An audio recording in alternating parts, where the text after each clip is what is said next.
اور پہاڑ ریزہ ریزہ ہو جائے گا۔ بس یہی وقت ہے قیامت کے شروع ہونے کا، اس وقت آسمان پھٹ جائے گا۔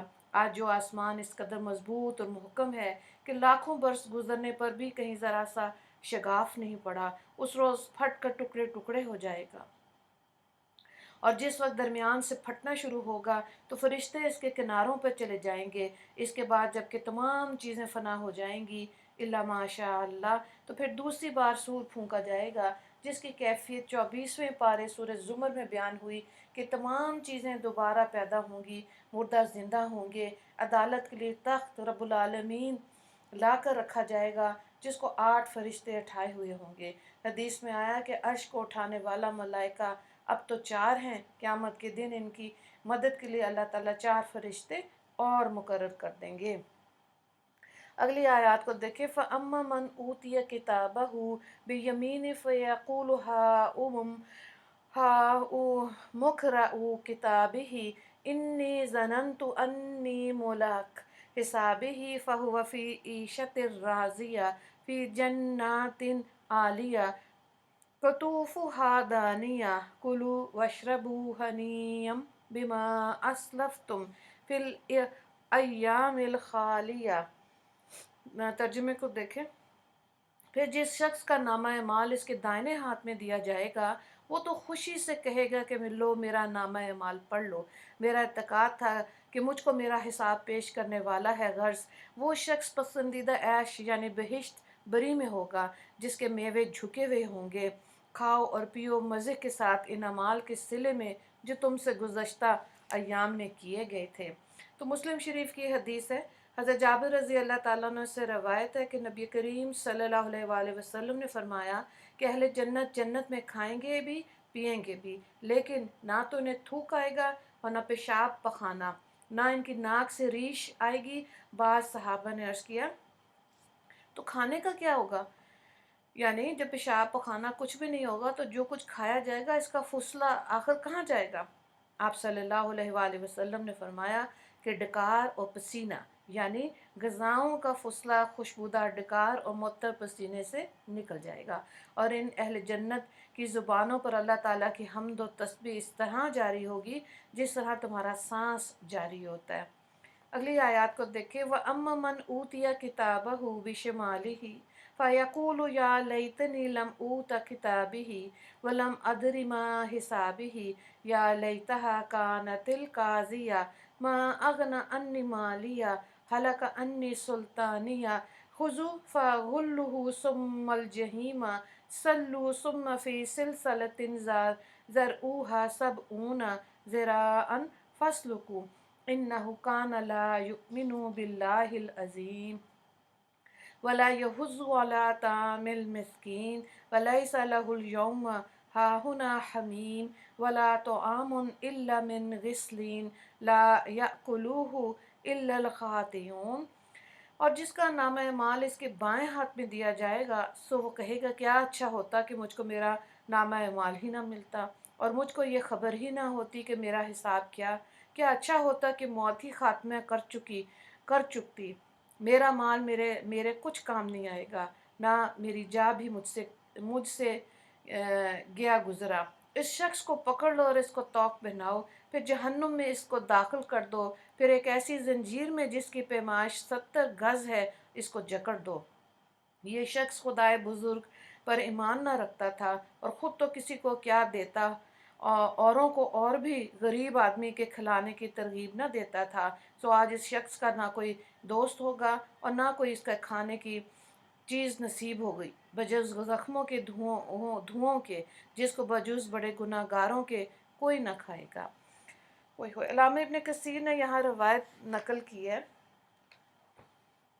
کہ اللہ تعالیٰ کے اس فرمان کو سنتے ہی کہ اسے پکڑو 70,000 فرشتے اس کی طرف لپکیں گے، جس میں سے ایک فرشتے کو بھی اس طرح اللہ کا حکم کریں تو ایک چھوڑ 70,000 لوگوں کو پکڑ کر جہنم میں پھینک دے۔ تو فرشتے اس غصے سے دوڑیں گے جن میں ہر ایک سبقت لے جانا چاہے گا کہ میں اس کو طوق بناؤں اور زنجیر میں جکڑوں، جہنم کی آگ میں غوطہ دوں۔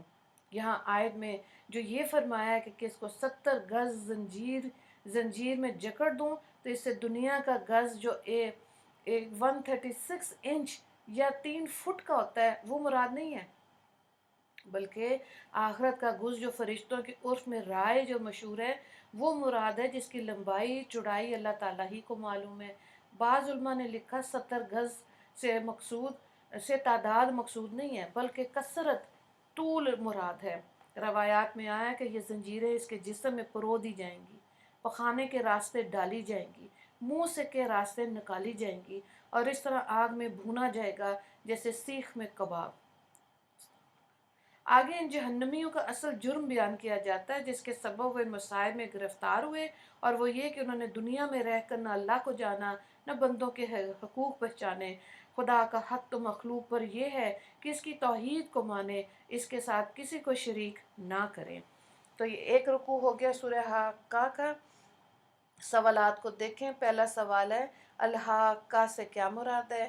دوسرا سوال ہے کون کون سی قوموں نے قیامت کا انکار کیا؟ تیسرا سوال ہے کفار کو قیامت کی کون سی نشانی بتائی جا رہی ہے؟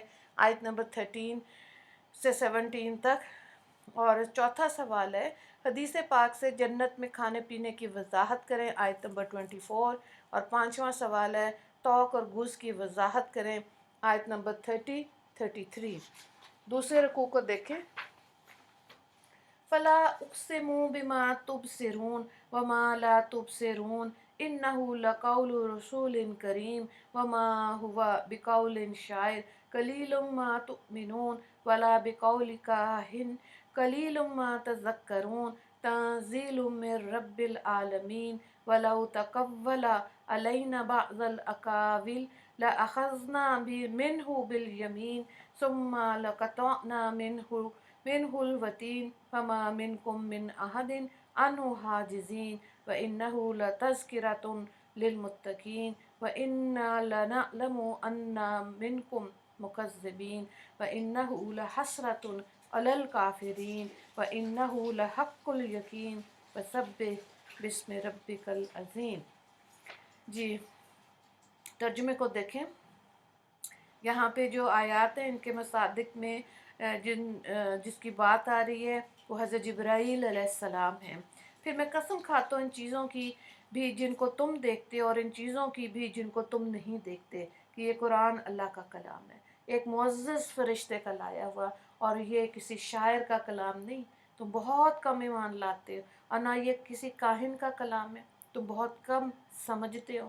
رب العالمین کی طرف سے بھیجا ہوا ہے، اور اگر یہ پیغمبر ہمارے سامنے کچھ جھوٹی باتیں لگا دیتے تو ہم ان کا دائنا ہاتھ پکڑتے اور پھر ان کی رگ دل کاٹ ڈالتے، پھر تم میں کوئی ان کا اس سزا سے بچانے والا بھی نہ ہوتا۔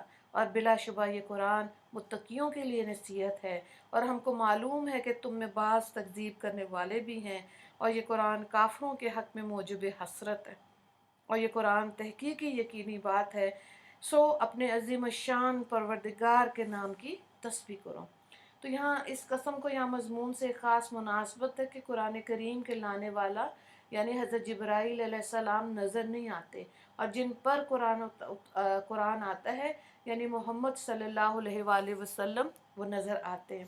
حدیث میں حضرت عقبہ بن عامر رضی اللہ تعالیٰ عنہ سے روایت ہے کہ جب قرآن پاک کی آیت فسبح باسم ربک العظیم نازل ہوئی تو رسول اللہ صلی اللہ علیہ وآلہ وسلم نے ارشاد فرمایا کہ اس کو اپنے رکوع میں رکھو، یعنی اس حکم کی تعمیل میں سبحان ربی العظیم رکوع میں کہا کرو۔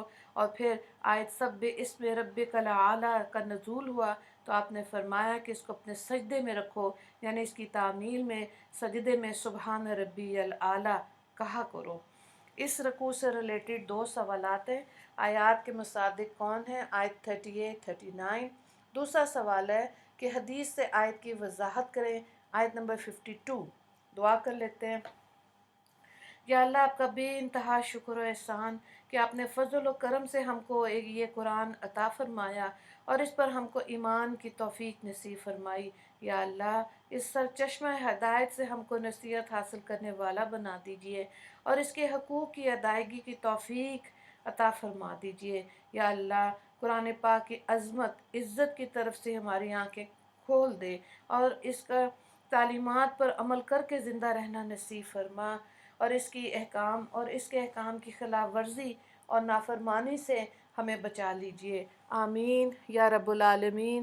وآخر دعوانا ان الحمد للہ رب العالمین۔ اللہم اغفر للمسلمین والمسلمات والمؤمنین والمؤمنات۔ السلام علیکم ورحمۃ اللہ وبرکاتہ۔